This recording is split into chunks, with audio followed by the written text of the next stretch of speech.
Hello കൂട്ടുകാരെ, ഇന്ന് നമുക്ക് കുറച്ച് മത്തി കിട്ടിയിട്ടുണ്ട്. ഇന്ന് കിട്ടിയതൊന്നല്ല, കുറച്ച് ദിവസമായി ഫ്രിഡ്ജിൽ ഇരിക്കാൻ തുടങ്ങിയിട്ട്.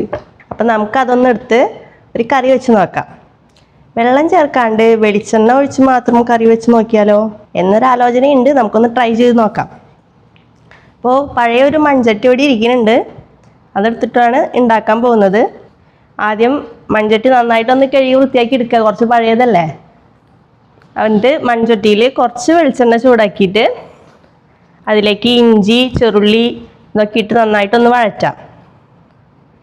അതൊക്കെ ഒന്ന് വാടി വരുമ്പോൾ പച്ചമുളക്, സവാള ഇതൊക്കെ ഇട്ടിട്ട് അതിലേക്ക് കുറച്ച് മല്ലി, മുളക്, മഞ്ഞൾ, ഉപ്പ് ഇതൊക്കെ ആവശ്യത്തിന്, നമ്മളുടെ ആവശ്യത്തിനനുസരിച്ച് ഇടാം. എൻ്റെ ആവശ്യത്തിനനുസരിച്ചാണ് ഇപ്പം ഞാൻ അത് ചേർക്കുന്നത്.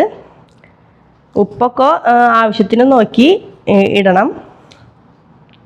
നന്നായി ഇളക്കി ആ പച്ചമണമൊക്കെ ഒന്ന് മാറി വരുമ്പോൾ തക്കാളി ചേർത്തിട്ട് വഴറ്റിയെടുക്കുക. തക്കാളിയുടെ മണം നന്നായി പോകണം, അപ്പോഴേ നമ്മുടെ ഗ്രേവിക്ക് നന്നായിട്ടൊരു ടേസ്റ്റ് കിട്ടുള്ളൂ.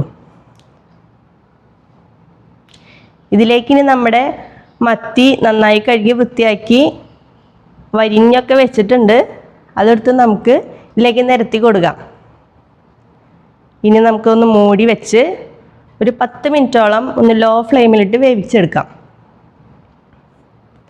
ഇടയ്ക്കൊന്ന് ഇളക്കി കൊടുക്കാൻ മറക്കരുത്, വല്ലാണ്ട് തവിയിട്ടങ്ങ് ഇളക്കരുത്, അപ്പം മത്തിയൊക്കെ ഉടഞ്ഞു പോവും. ഇതിൽ കുറേശ്ശൊക്കെ ഒന്ന് ഉടഞ്ഞു വരുന്നുണ്ട്, തവിയിട്ട് ഇളക്കിക്കൊണ്ടാണ്. നന്നായി ഒന്ന് വേവ് പരിവാകുമ്പോൾ കുറച്ച് വേപ്പില ഇട്ട് ഒന്ന് മൂടി വയ്ക്കാം. അപ്പം നല്ലൊരു മണവും നമുക്ക് കിട്ടും, നല്ലൊരു ഫ്ലേവറുമാണ്.